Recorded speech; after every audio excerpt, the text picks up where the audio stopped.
अवाजी समातुन ताई radio voice of Sindh London.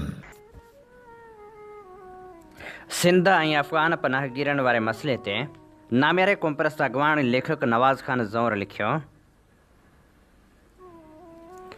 Tim martial हिकिड़ो शानदार किताबु लिखियो आहे जंहिंजो नालो आहे जाग्राफ़ीअ जा क़ैदी। किताब रूस वारे जाग्राफ़ियाई ख़िते खां शुरू थिए थो ऐं रिढ़ंदो सॼी दुनिया जा अहमियत भरिया मुल्क ऐं माॻ फिरी थो अचे।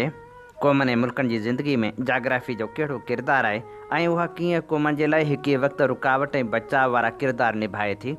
किताब में उन सवाल जे जवाब खे छूंदे मुख़्तलिफ़ क़ौमनि ऐं मुल्कनि जे बारे में लिखियो वियो आहे।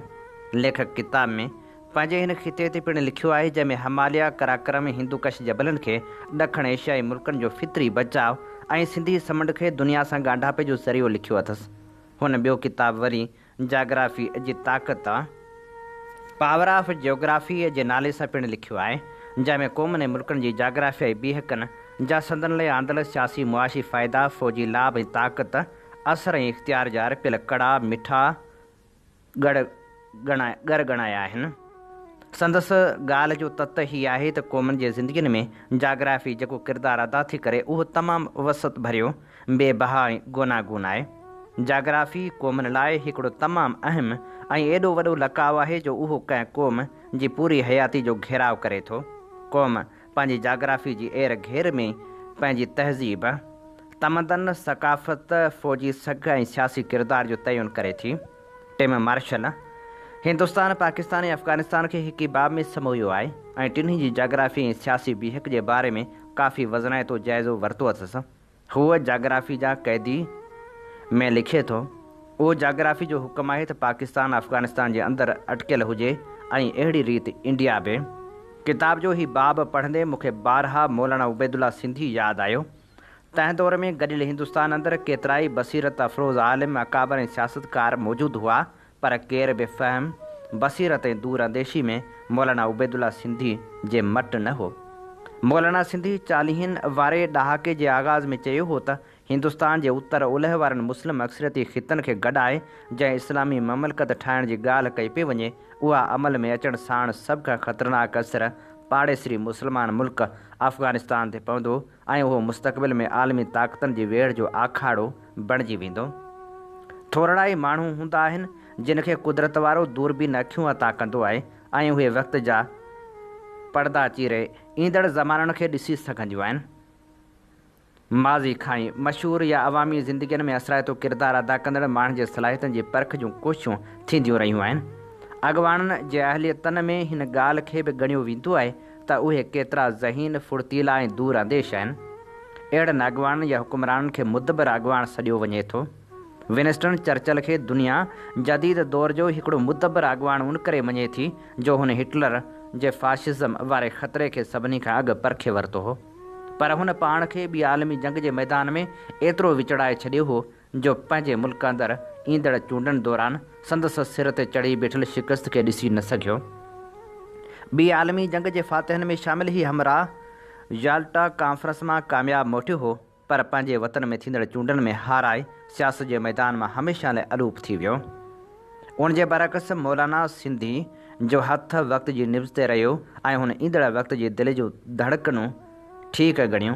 हुन विरहाङे जे जिन नतीजनि ॾांहुं ध्यानु छिकायो हो उन्हनि खे अमल में अचण खां केर बि रोके न सघियो। 4 ॾहाकनि बाद संसाग थी पंहिंजो अमली ज़हूर ॾेखारियो ख़ासि करे जॾहिं सोवियत फ़ौजूं अची अफ़गानिस्तान में घिड़ियूं। अमेरिका लाइ उहो अमल क्यूबा वारे मिज़ाइल बहरान खां घटि न हो। सोवियत यूनियन पारां संदसि इतिहादी मुल्क क्यूबा में एटमी मिज़ाइल खोड़िया विया जिन जा मुंहं अमेरिका ॾांहुं हुआ। अमेरिकी जासूसी जहाज़नि ज़रिए जीअं ई यांकी सरकार खे इहा ख़बर पई त उन सख़्तु रद्दमल ॾेखारियो। सदर जॉन एफ कैनेडी सफ़ा हथनि माथे वियो ऐं क्यूबा जे बहरी नाकाबंदी जो ऐलान कयाईं। रूस मथां एॾो दबाव विधो वियो जो आलमी जंग जो ख़तरो पैदा थी पियो। नतीजे में 13 ॾींहंनि जी सिफ़ारती छिक छिकां खां पोइ ख़रोशेफ खे क्यूबा मां मिज़ाइल हटाइणा पिया। मोट में अमेरिका वरी तुर्की में मौजूदु संदसि मिज़ाइलनि खे पुठिते हटायो। क्यूबा बहरान बाद वरी साॻी रीति अफ़गानिस्तान जे सवाल ते पिणु ॿई आलमी क़ुवतूं हिक ॿिए जे आम्हूं साम्हूं अची बीठियूं। हितां खां ई अफ़गान पनाहगीरनि जी हिन पासे आमद जो सिलसिलो शुरू थियो, जेको मुख़्तलिफ़ मरहला ऐं मोड़ काटींदो हेल ताईं यको हलंदो रहियो। अफ़गान पनाहगीरनि रुॻो हिन पासे रुख़ न रखियो, पर उहे ईरान में बि वञी जाइता थिया। पनाहगीर लफ़्ज़ जो मतिलबु आहे उहे माण्हू जेके कंहिं जंग, वेड़, खाना जंगी, कंहिं ख़ौफ़, ख़तरे या तकलीफ़ सबबि पंहिंजे मुल्क मां लॾ पलाण करे ॿाहिरि निकिरी कंहिं महफ़ूज़ माॻ, मकान, जाइ या कंहिं ॿिए मुल्क में वञी रहनि या उते पनाह वठण लाइ मजबूर हुजनि। पनाहगीर बणिजण वारी रिवायत दुनिया में घणी पुराणी आहे। जॾहिं हज़रत ईसा अलैहिस्सलाम खे यरूशलेम में मसलूब कयो वियो हो, तॾहिं संदसि आका लॾ पलाण करे मिस्र में वञी पनाह वरिती। ख़ुदि सिंध पिणु तारीख़ जे मुख़्तलिफ़ दौरनि में संदनि मुल्कनि ऐं माण्हुनि जे सतायलनि ऐं मज़लूम बणायलनि खे पंहिंजी पनाह जो पांद आछींदी रही। हिन भेरे बि सिंध पुठिते कान रही। उहा जंग दौरान पनाह लाइ ईंदड़ अफ़गाननि जे अचण ते अरही कान थी। उहा उन जी लजपाल ऐं रखवाल बणी। जेतोणीकि असां ते इलाही सारियूं शयूं ऐं ॻाल्हियूं असांजी मर्ज़ी ख़िलाफ़ु मढ़ियूं वियूं आहिनि, पोइ बि असां इंसानियत जी आलिशान चोले जो पांद कॾहिं बि हथां न छॾियो। उहा वरी अञा अलॻि ॻाल्हि आहे त असांजी उन आला इंसानियत, सादा मिज़ाजी ऐं मज़लूम नवाज़ी जो नाजाइज़ फ़ाइदो खणण जी कोशिशि पिणु कई वई। असांखे मुस्तक़िल महकूम बणाए रखण लाइ असां ते धारनि जो लोधो मड़े असांजो आबादियाती तवाज़न ख़राबु करण जी साज़िश सटी वई ऐं पंहिंजे ई वतन, पंहिंजी धरती ते असांखे थोराई में बदिलाइण जूं अणथक कोशिशूं कयूं वियूं। इक़बाल अहमद पंहिंजे दौर जो वॾो दानिश्वर हो। Frantz Fanon, Noam Chomsky, Edward W Said, Joseph Massad, Tariq Ali ऐं रिचर्ड फाल्क जहिड़ा माण्हू संदसि दोस्ती जे दायरे में हुआ।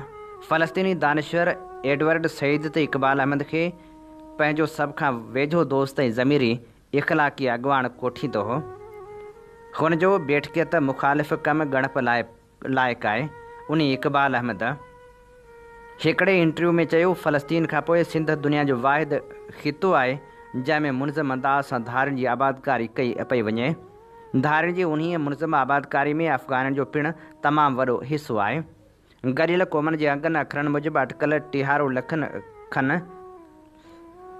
अफ़गान आबादी पाकिस्तान भेड़ी थी, जंहिंमां हिकिड़ी वॾी अक्सरियत खे सिंध भेड़ो थियण ते उकसायो वियो।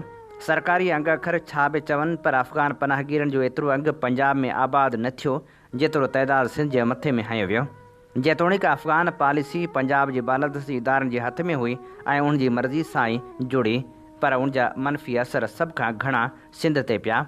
अफ़गानिस्तान जे ॿिन्ही बहरान जो खटियो वफ़ाक़ ऐं पंजाब खाधो, पर उन जो सभ खां वॾो नुक़सानु सिंध खे भोगणो पियो। हिननि बहराननि सिंध खे क्लाशनकोफ, हीरोइन, कारे नाणे, बदअमनी, दहशतगर्दी, धारियुनि जी आबादकारी ऐं वसीलनि जी फुरलू जो शिकार बणायो। ॿियो त ठहियो, पर पनाहगीरनि लाइ अक़वाम मुतहिदा जी ईंदड़ फंडनि मां बि सिंध खे कोई हिसो कोन थे मिलियो। पनाहगीरनि खे पालियो सिंध ते, पर उन्हनि लाइ ईंदड़ ॾोकड़ ॿियनि थे खयां। पनाहगीरनि जे मुस्तक़िल पुश्त पनाही जो हिकु कारण रेफ्यूजी फंड पिणु हो। हितां जा हुक्मरान केॾा न साॻ रचाइनि था। वक़्तु कॾहिं बि हिकु करो नथो रहे। सिज ॿ पाछा आहे, दौर बदिलजे थो, मफ़ाद मटिजनि था, अवलियतूं बदिलजनि थियूं। हिते बि ईअं ई थियो आहे। मशरक़ी यूरोप ऐं विचो भर खां पोइ ही एशियाई इलाइक़ो मुख़्तलिफ़ टकराउनि जे वर चढ़ी वियो आहे। दुनिया अंदरि आलमी इलाइक़ाई तौरु नयूं सिफ़बंदियूं थी रहियूं आहिनि। दुनिया जॾहिं बि अबूरी दौरनि मां गुज़रंदी आहे, तॾहिं नवनि तकरारनि, डफ़ेड़नि ऐं बहराननि खे जनमु ॾींदी आहे। बदिलजंदड़ दुनिया में हिन ख़िते खे नओं आलमी ध्यानु मिलियो आहे, जंहिं इलाइक़ाई सूरतहाल ऐं तवाज़न खे मुतासिर कयो आहे, जंहिंजो असरु अफ़गानिस्तान मथां पिणु पइजी रहियो आहे। पर उहे वर्क पाण कंहिं ॿिए भेरे वराईंदासीं। फ़िलहाल रुॻो एतिरो त उन मटियल माहौल हिन इलाइक़े खे नओं तनाज़ुर ॾेई ॿिनि पाड़ेसरी मुल्कनि खे हिक ॿिए जे आम्हूं साम्हूं आणे बीहारियो आहे। पराया मुल्क पंहिंजा सूबा कोन थींदा आहिनि। ग़रीब जी ज़ाल सदाईं हर कंहिंजी भाॼाई कान रहंदी आहे, सो हुननि बि नवां दोस्त ॻोल्हण जी कोशिशि कई आहे। मुल्कनि ऐं क़ौमनि जा मुफ़ाद मुल्कनि ऐं क़ौमनि जा दोस्त थींदा आहिनि। हीउ नज़रियाती दोस्ती जो दौरु नाहे, हीउ क़ौमी मुफ़ादनि मूजिबि बणिजंदड़ दोस्तियुनि जो दौरु आहे। अफ़गानिस्तान ऐं पाकिस्तान जा मुफ़ाद हाणे साॻीअ सिध में न रहिया आहिनि। उन करे ॿिन्ही हिक ॿिए खां मुंहुं मोड़ियो आहे। हाणे दोस्ती जी दावा दम टोड़े चुकी आहे ऐं दुश्मनी जो दामन फैलिजी चुको आहे। ॿई आस्थान पाण में अटकी विढ़ी पिया आहिनि, जंहिंजो नज़रो अफ़गान पनाहगीरनि मथां पिणु पियो आहे। अञा काल्होणी ॻाल्हि आहे जो उन वक़्त जे वज़ीर अज़म इमरान ख़ान अफ़गाननि खे पाकिस्तानी शहरियत ॾियण जी हामी भरी हुई। उन्हनि ई अफ़गाननि खे हाणे वापसि मोकिलियो पियो वञे। पंजाब मां त समूरनि अफ़गान पनाहगीरनि खे मेड़े चूंडे मिड़ी छॾियो वियो आहे। ख़ैबर पख्तूनख्वा ऐं बलूचिस्तान मां बि वेचारा पंहिंजे वतन ॾांहुं रिढ़ी हलिया आहिनि। रुॻो सिंध में मामिलो रुलियो पियो आहे। सिंधियुनि जो हिकिड़ो वॾो अलमियो ख़ुदि उन्हनि जे हुक्मरान जमायत आहे। दुनिया में जमायतूं रंग रंग जूं रहियूं आहिनि ऐं उन्हनि मौक़े परस्तियूं पिणु तरह तरह कयूं आहिनि, पर लॻे थो त उन्हनि मां का बि जमायत पीपल्स पार्टी जी जोड़ जी कान हुई। पीपल्स पार्टी कंहिं बि वफ़ाक़ी, कंहिं बि बैनुल सूबाई या बैनुल क़ौमी मामले में सिंधी क़ौम जे भर नथी खणे। लोक लॾण ते चरी अॾण ते जे मस्ताक सॼो मुल्क अफ़गान पनाहगीरनि खे संदन ॾेह वापसि रवानो पियो करे, पर सिंध हुकूमत खेनि तरसाइण लाइ नित नवां बहाना करे रही आहे। सिंध में ॾेई वठी सिर्फ़ु हिकिड़ी अफ़गान बस्ती कराची जे उतरे बाईपास ते ख़ाली कराई वई आहे, जिते बि बस्ती जी चोथे हिसे ते अञा अफ़गानी मौजूदु आहिनि।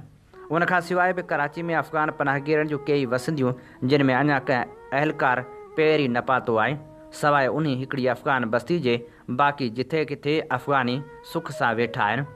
सिंधूअ जी साहिली पटी ते छछ जहान ख़ान खां वठी उत्तर सिंध में ख़ानगढ़ ताईं हंधे माॻे अफ़गानी पनाहगीरनि जा देरा आहिनि, जिन खां सिंध हुकूमत अखियूं बंदि करे वेठी आहे।